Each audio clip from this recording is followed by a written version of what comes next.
A podcast? Did your radio show get canceled?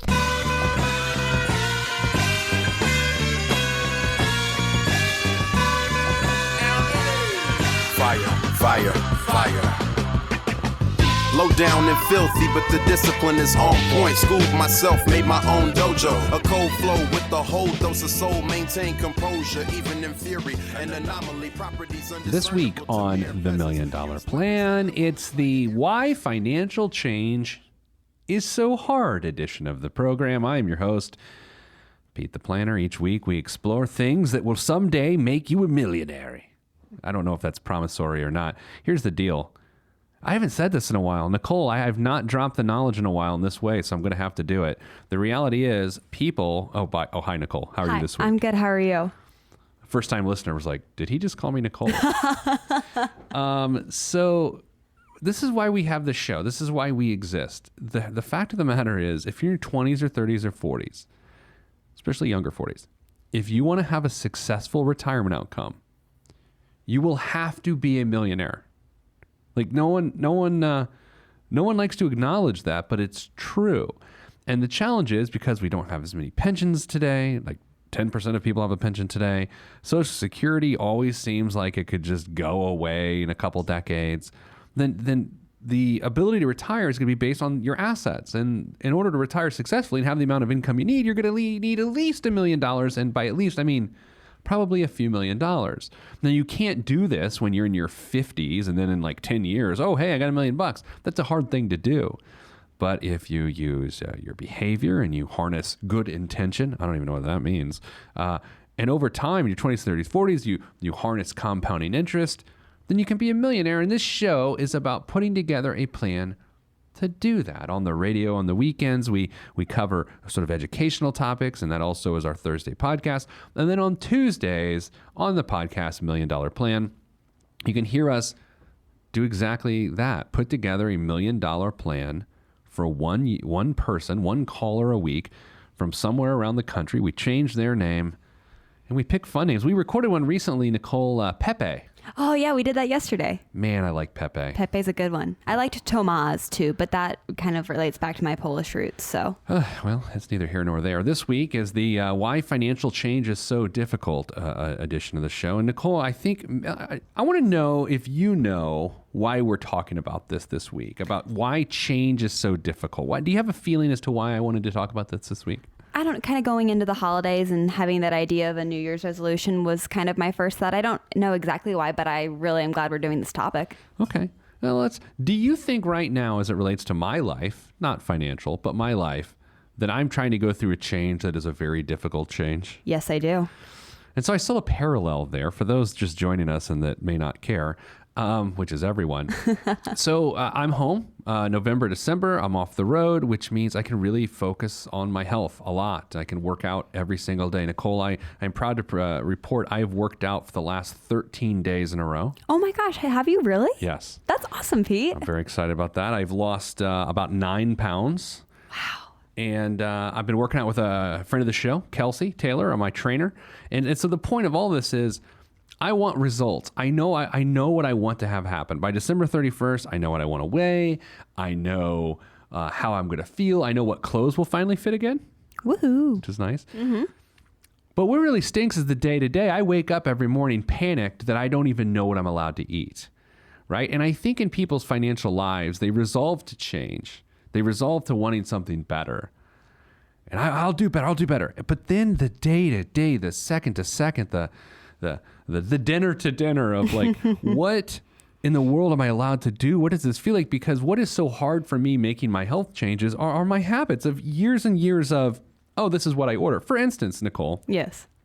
You and I went to have lady salads for lunch this week. We did. We had lady salads. We went a little lunch, got some lady salads. And so they asked us when we ordered a lady salads, if we wanted something to accompany the salad. Do we want the sourdough baguette or the whole grain baguette? Yes. Right? Yeah. And if I'm not thinking about my health whatsoever, I would say the sourdough baguette. If I'm kind of thinking about my health, I would say the whole grain baguette. And if I'm really thinking about my health, I would say no baguette. No baguette. That's exactly right. And I think what it's so challenging about when you make changes is that every decision you generally make is made based on your habits. Every action you take is based on your habits. You go to the grocery store, you get whatever, you put in the cart, you hope the total's okay, you go home and you're fine. Or you go out to eat, you order a couple cocktails with your bill, and your bill comes, and you deal with whatever it is. And when you're trying to make financial change, you can't do that. So what we're going to do in a couple capacities here today, we'll complete this first segment and kind of draw some more parallels between health and financial health. Segment 2, I'm going to talk to you about a 30-day financial diet you can go through and how to make sure it works. And that has to do with little changes in your life. And then segment 3, we're going to go with, let's call it the bariatric surgery of your financial life. And those are the big changes. We're going to talk about if you are in such a jam that you need to sell your house or get a second job and what that looks like. I recently have had a really good friend. I think I've even alluded to it on the show.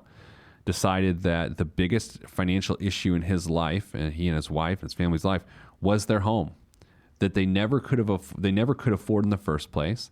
The bank gave them the blessing, and for years they maintained this idea that they could afford this house. And in that instance, and over the last several years of reality, it ruined their financial life.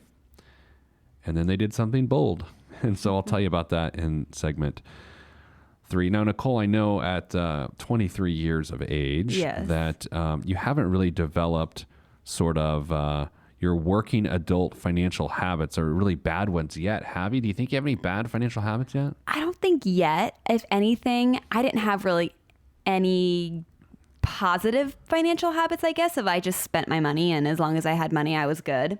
Yeah. But there wasn't any savings going on, and I didn't really have a concept of what that looked like or what contributing to my retirement funds looked like. Yeah. So I guess if anything, my financial changes that I've made have been me actually having some sort of a financial life. Yeah, that's fair. I think that's the beginning of everyone's financial life. And there's also this weird assumption, no matter what your role models were financially growing up, is you still have to establish it on your own. You don't see their blood, sweat, and tears, their struggles. That you didn't know your parents when they were 23. Yeah, no. That doesn't work that way. And you also pick up weird little things that your parents say and do. For instance, and I think I've told this story, at least in the last couple of years on this show, my dad's best friend always had a saying. It was, you can't put a price on a good time. And that sounds like a fun little saying, and it seems like it has more to do with about, being part of your family and creating memories. And it's sort of a tight, cute little saying. But Nicole, the longer I've sort of been an adult and have helped people with their financial lives, you can't put a price on a good time is actually garbage advice. Yeah. Right? Yeah. And I think there's a lot of things like that. I mean, my column, which hopefully many of you will read, it'll be on the front page of the Indianapolis Star on Thanksgiving Day. For those that are not in the Indianapolis area that listen to our show, this one's not making it to USA Today because it's a special piece for the Star, but I'll post it on our blog at petetheplanner.com/blog next week. But it really talks about how we've really talked ourselves into a corner financially when it comes to the holidays. We have traditions that are built on really stupid ideas, frankly. Black Friday has become a holiday tradition for a lot of people post 1985, right? And really post 2004. Most Black Friday traditions have really kicked in post 2004, although there were some in the late 80s and mid 90s. But Nicole, these ideas, these family traditions are based on two really tough things. And we talked about it last week. Yeah, we did. The most grateful day of the year, right adjacent to the least grateful day of the year. Mm-hmm. Yeah. And so that's tough.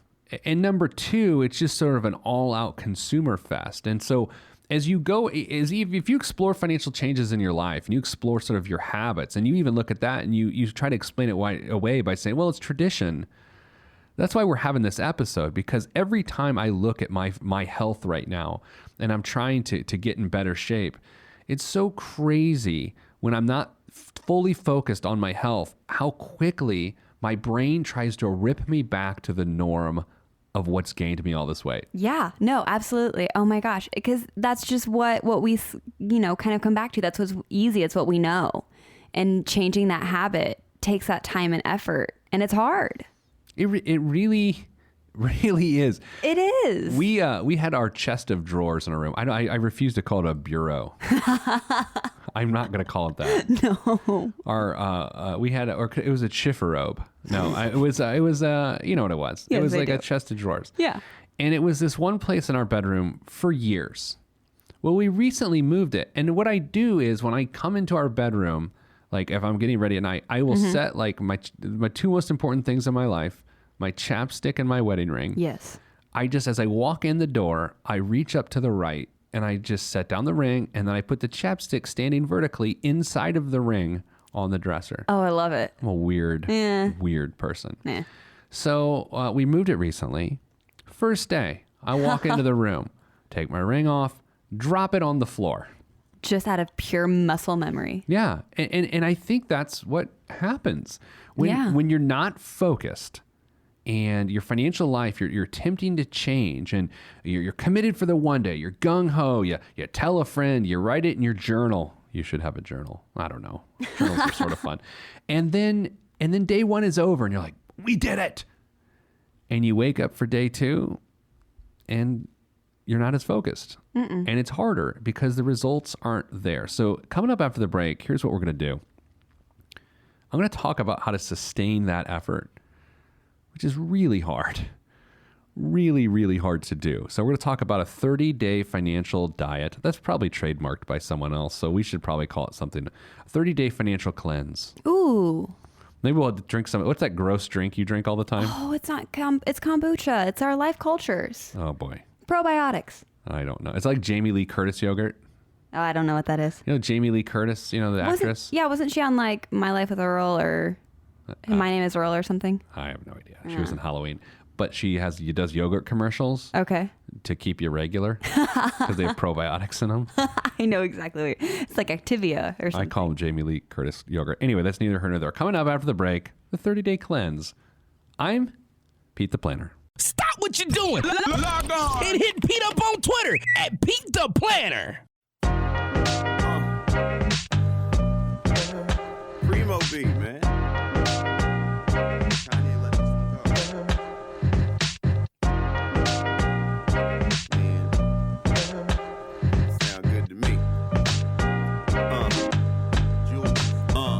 I never question the right of any man to voice his opinion as strongly as any can. But then again, many men are citizens of their own little world, so they ain't really fitting in. I'm in the background blending in, camouflaged by the scenery, but I'm a champion. Back on the $1 Million Plan. I'm Pete the Planner.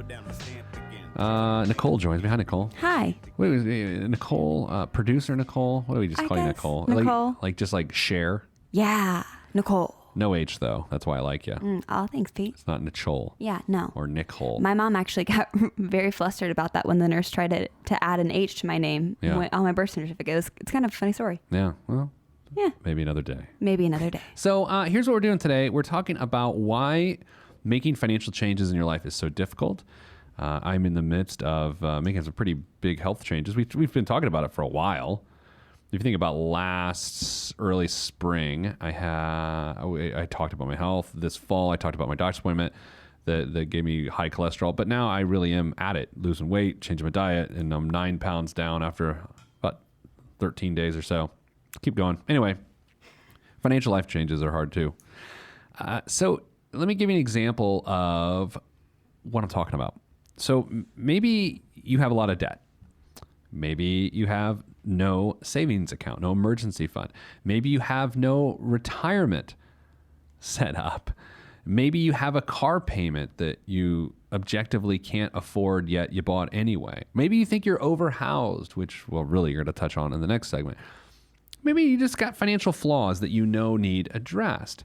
Yet those decisions you've made that have got you in that jam, those realities, they're habitual. You do them all the time. And so those habits are what need broken. And it's not as easy just to say, okay, don't go out to eat this month. Like, Nicole, if I said to you right now, like if I went to all of our coworkers and I said, all right, guys, new rules coming from the chief. Would I ever say that? I don't think I would say New rules coming from the chief. New rules coming from the chief, guys. No one can dine out this month. Okay, and so I want you to really think about this. You go home with your friend, your special friend. My special friend. And you guys are talking about it, and you're like, hey, the chief says we can't dine out this month. I want you to, okay, so think about, you start this effort on a Monday morning. It's like, all right, we can't dine out this month. Let's walk through this for a second. All right, so Monday, you're probably good on Monday. Yeah. Okay. Tuesday, you're good? We're doing okay, yeah. How's Wednesday? Wednesday's that week, the middle of the week where we're like, I don't want to cook. Yeah. I don't want to do anything. And so we grab Chipotle or something within our little village that we live in. So, okay, so this is interesting, right? Because 2 days in, you're feeling good. You know that you're doing the right thing. There's a lot of satisfaction in your life, right? There's satisfaction in following change. Like when I first started working out again, it's like, okay, I burned a tremendous number of calories. Yeah. I feel good. I know I'm doing the right thing. But then you get to about that third day and satisfaction's still there, but it doesn't give you the high that it did the first couple days. It starts to get hard. Then you start seeking satisfaction's enemy, pleasure. Because to go to Chipotle or to not make a meal at home that night, what you're saying is, enough of this. I would like to just exhale and have some pleasure, right? Because people are going to argue with this. If you try to make a Mexican dish at home, it's probably not going to taste like Chipotle. No, right? not even close. So what you say is, I'd rather have the Chipotle. Yeah, absolutely. And So- I think part of it too is like life starts to come into play too. So like on Wednesdays, he and I each have something that goes on in the evening. And so it's like by the time I get home, it's 8:30 or 9 o'clock. Right? And so I just need I need something that's convenient. I don't want to have to continue to follow through with that because it's inconveniencing me. So let's say you fight it off and you have some kombucha tea instead. Did I pronounce that right? Kombucha, yeah. Okay. Then it's Thursday. So you fought off the Chipotle. It's Thursday. Can you make it through Thursday, or is Thursday another problem area? Thursday's usually okay because when we get home, we're like, okay, it's Friday Eve. Like we're... I've never heard that. Oh my gosh. Every day when our client success coordinator leaves on Thursdays, she always wishes me a happy Friday Eve, and it always makes me smile so big. I've never heard that. Oh my gosh, it's the best. That's so funny. That's so her. So how about Friday? Friday, it depends on what we're doing. Okay. If we're going to a friend's house, usually we'll just grab something that we have at home.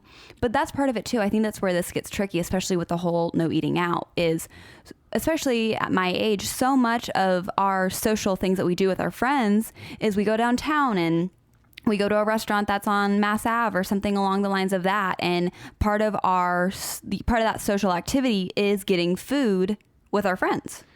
Which brings me to my exact point, right? It's good. It's taken me 5 minutes to get to this point. But no, the point is this. Like, who you are, what you do, not just your dining habits, but how you define your social life and your relationships. Like, our financial lives are woven deep through those. Yeah. So you just never really know how hard it is to change until you begin that change, because you have to start removing yourself from those events. Like, yeah. Nicole, for you to, listen to the directive past Friday, okay, you could probably do. Well, now it's Saturday. Yeah. So what are you to do? If your social life is to go out and grab a couple drinks with friends, and, maybe meet up and grab a pizza or something, like, then what do you just sit at home sad? Right? Yeah, no. And that's why I think that's where it gets tricky too, is that's when change becomes difficult, is when you feel other factors of your life being affected by that as well. It's farther outside of just whatever immediate focus it is within your life. That's when change gets hard. So here is how you fix that. It's a really, so people change really for two reasons, and this, everyone knows this. People change for two reasons. One, they get a vision of what could be, and they really hook themselves onto that. Yeah. Right? They say, and very frankly, where I am with my health now, like, I can't wait to weigh another 20 pounds less. Like I'm just so excited. And like I'm on that vision, like I'm addicted to it. Yeah. That's what's keeping me going. Yeah. The other reason people change, and this is really more what happens in financial lives, is you're forced to change because things are so bad you have no other option. Yeah. Yeah, absolutely. So if you're listening to the show, and what I'm trying to do is really to stoke that fire of changing because there's something better else out there for you. And to do that, you really have to define what the end result will be. So Nicole, if the chief says to you, don't eat out this month, like that's a directive. There's no reason for you to do that because it's not like it was brought about by this vision of what could be for you in your buddy's life. Exactly. I was just thinking as you were going into this, I was like, with this, directive, there's no really other side of the hump of that change. Yes, we would save a lot of money and we could do something with that money. But at the same time, if we're not struggling financially or, making a large financial change, it's not like it's something we're not doing that for the need to change. It's not like things have gotten so bad that we can't eat out anymore. And I think it's that sort of shape shifting, we'd be in a better spot, that can be so dangerous. Yeah. You can't, start to change on a whim with no defined goal as to why you're doing it. Absolutely. Now, if Nicole, we sat down, you, me, and your buddy, and we said, all right, within the next 30 days, you could accomplish this really important. How about this, Nicole? Yeah. In the next 30 days, by not dining out, you two, and this is unrealistic, but you two could fund a week trip away at a music festival that you've always wanted to go to. And because you dined out less frequently, or you didn't dine out, you were able to fund that perfectly. With a little bit more meaningful. Yeah, right? a little, because there's something to be achieved on the other side of the change that you're making. Yeah, and so what I encourage you to do as you're listening here today is if you've ever struggled to make financial change, and the way you know this to be true is, number one, if you've ever tried and you're like, because that's what most people do. And it's okay, because I've done that numerous times with my health. It's like we'll go out to eat as a group and I'll order a salad, and then the next day I'm like, well, I had a salad, so today I'm going to have fine. I'll have a whole side of animal. Right? So that's a sort of a half-hearted attempt. Mm-hmm. But another way that people should really look at their financial lives right now and to say, do I need to change, is just go through just the checklist. Like, do you have a level of debt that you're comfortable with? And by the way, here's the tough part about that. Maybe your tolerance for debt has grown.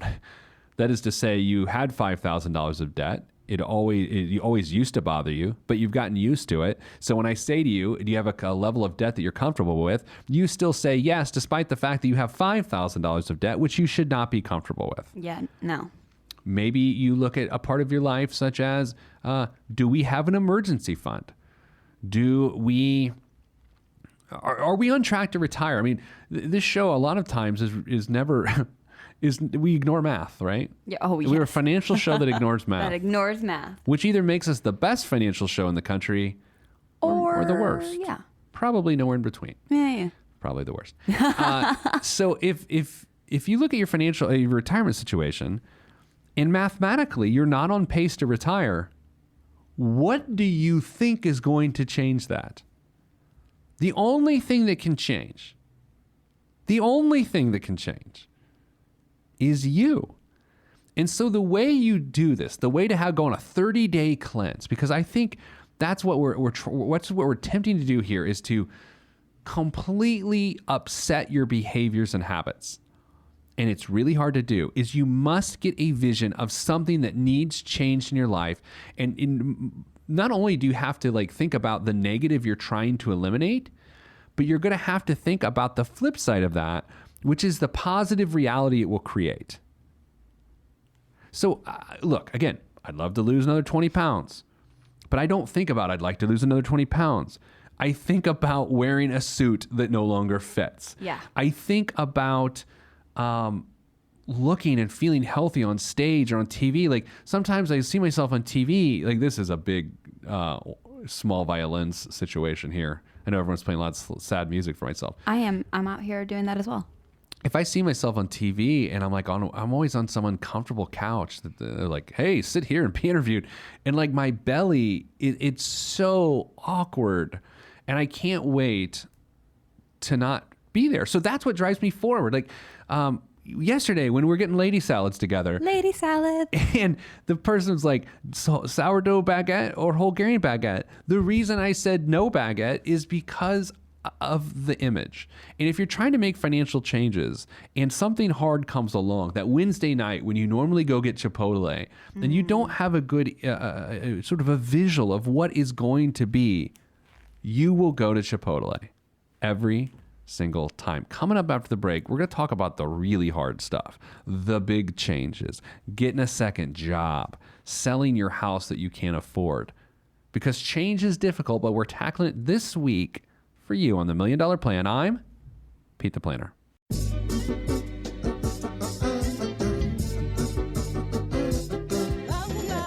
Yeah. Axe hand on the beat. Yes, sir. Glass House. Yes, sir. Mr. Kinetic, Rusty Redenbacher. ATFU. Naptown. Yeah.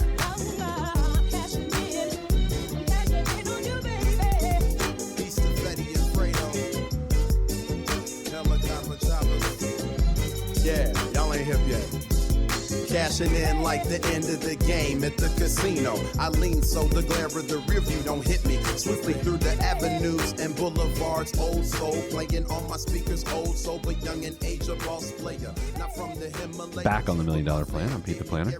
Hope you're having a wonderful time listening to this show. I kind of, that seemed insincere, didn't it? It was just like we know we're talking about a topic that's not fun for some people. Hope you're having fun listening to it. That's true. Change is hard, man. It is. It really is. All right, so I'm gonna ruin a podcast we have coming up with Pepe. So Pepe was on our show the other day. You'll hear the episode in a few weeks. Recovering alcoholic, right? Had some drug and alcohol issues. Yeah. About 3 years ago, turned his life around. You think that change was hard? Yeah. And the coolest thing is he's so open to talk about it, one. Yeah. And two, you can hear in his voice how how much pride he has for everything that he's overcome. Absolutely. And I said it after the episode, which you'll hear in a few weeks here. Like his whole outlook on his life his whole life's changed. Yeah. In such a great way. And yes, I don't know if he hit rock bottom or not, but I know when he changed, the positive side of like what could be is happening for him. Yeah. And so I encourage you to do the same. And that's why we're having the episode today. So let's talk about big moves. You know, it's one thing to not go out to eat and another thing to like stop going to the mall. But it's a whole other idea if the big problem in your life, which you know it, and you know you need a change, but the big problem in your life is you bought too much house. Now, Nicole, a lot of people think that if you bought too much house, that somehow you'll grow into that house. Your income will eventually reach the level that allows you to afford the house you could never afford. Yeah, now I'm just sitting on the other side of this mic shaking my head no. Yeah, because that doesn't really work that way. No. Because as your income grows, the rest of your lifestyle grows too, right? The other prices of goods inflate. Yeah. And they go up and they increase. And so when you think, well, if I make $5,000 more in the next 5 years of income, this home will be affordable. Well, that's great. But you would need that $5,000 in the moment when you bought the home. Yeah. Going forward, not 5 years from now. No. So you can never actually grow into affording a home unless, and there are some circumstances, you have a gigantic jump of income, which you should never make that bet on. No. Ever. No. If you think that your normal pay increases will allow you to afford something later that you bought now and can't afford, you are wrong. Mm-hmm. So I had a friend, dear friend, in this situation, I couldn't, I'm really bad with dates. So I couldn't tell you whether he bought the house last year or like 35 years ago. Oh, you and my special friend. Yeah, I don't know. It could have been like an hour ago, or it Yeah. could have been in like 1972. I have no idea. Like, I don't know. So anyway, let's say it was, let's say 6 years ago. That feels pretty close. Okay. No, 8 years ago. I was just going to ask. I was going to say, I was like, do you remember how old the kids were? Yeah, that's how I had to There do. you go. So let's say it was 9 years ago. Okay, so it was 9 years ago. They bought the house. Amazing house. And this is where it always goes off the rails, right? Yeah. Because when it comes to financial decisions, especially when your lifestyle is involved, emotion gets involved, right? Yeah. You start going, oh my gosh, this house is so great. And every time someone saw their house, when they were about to buy it and when they did buy it, everyone would say, this place is amazing. And just kind of pump them up and continue to reinforce that somehow that this was a good decision.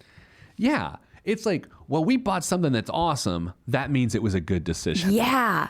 That's like when I order something online. I'm like, I don't know if I need this, but it's got free shipping. So Well, this house did not come with free shipping. nuts. Not only that, but this awesome house required a lot of maintenance. It was an older home. Yeah. So that'll happen. as their life went forward and they just had the normal bumps that people do, this house kept hanging over their head, and it was a problem, and it became a bigger problem and a bigger problem. And yeah, this is my friend, so I saw it up close. But I see this stuff all the time. I see people do this all the time. And the only way to fix that is to look at that elephant in the room, which can now be imported into the country. Shouts. Okay, that was really gross. Anyway, so the elephant in the room is the house.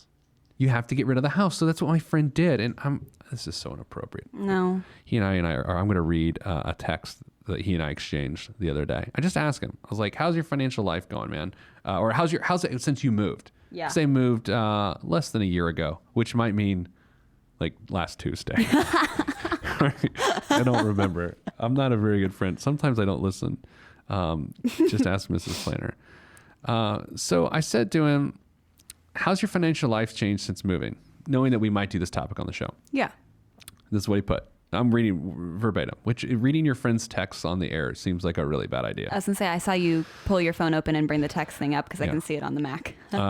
Increased cash flow is what he said. Nice. No commercial debt. Making progress on medical debt. Having actual money conversations with my wife. And having an anchor for simplicity. For example, we want this, but we've decided to have less, and that's more important. And it's helped me professionally too. That's awesome. That's what happens when you have the courage to make a big financial change that isn't sexy, that your friends who don't really know you well see it and go, oh, they must be having trouble. These people aren't having trouble. They're making good. Yeah. This is what you do. People who have trouble are the people that would stay in the house longer. Yeah. Because they're still in that whole, well, we'll just make it work eventually. Like one day we'll have the money and it won't feel like this. Think about, so there's some, if you're in the central Indiana area and you're listening to the show, recently there's been some, how to say this delicately? Let's not. No. Well, let me go a different direction. Let's say you know someone that's lost a tremendous amount of weight, like a tremendous amount. You see him, you're like, whoa, he lost a lot of weight. Sometimes your mind goes to, man, there must have been something really wrong. Yeah. Right? Right. Oh my gosh, yes. But when in actuality, that may or may not be true, but they did something good and they're in a good place now. And so in my friend's situation, yeah, they were in a bad place and nothing went wrong. If something went wrong, they would stay in it. They did what something went right and they got out. And if your financial life is that, where doing nothing is what's wrong, you have to make the change. And sometimes it's not, and the house is a manifestation of that, right? Sometimes maybe you just don't make enough money. Now on this show, we try to point out that rarely is the problem in the middle class. Like, oh man, I'm going to get an email. I know. It's okay. Once you make above living wage, then not making enough money probably is not your problem, right? Unless you have a bunch of debt. If that's the case, then you need to make more money. And it's not like you can just go and like, well, I'm going to get one of them jobs with the good money. It doesn't really work that way. You have to work a second job. And so shout out to everyone out there listening who has ever gotten a second part-time gig to make ends meet, to create change, to do something hard. You want to go out on Friday, Saturday night? Sorry, I got to work my second job on Friday and Saturday night. Oh, there must be something wrong with them. No, there's something right with them. And that's the point of all of this. Change is hard, but you don't do it because something's wrong. You do it because it's the right thing to do for you. And your financial life, your health, your relationships, they all get better when you make the change. But you better have a crystal clear picture in your mind of what's so great about the change. Because if you don't, and you get to Wednesday, you will order the sourdough baguette.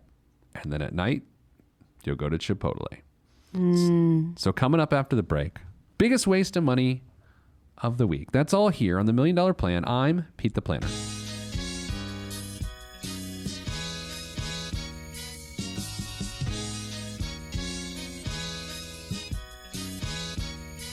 Every day living through the peace of my soul, I remain whole even in the middle of the pain. Even though my life has the rain, I still remain sane, writing and creating for my life. And my pen is my sword given by the Lord, and I use it to fight the tides of restriction. Sometimes I'm conflicted by myself, looking at the trees too much and can't see the forest. Enemy shall inherit the earth, and I want to inherit something other than the high blood pressure and diabetes. So work is what I gotta do.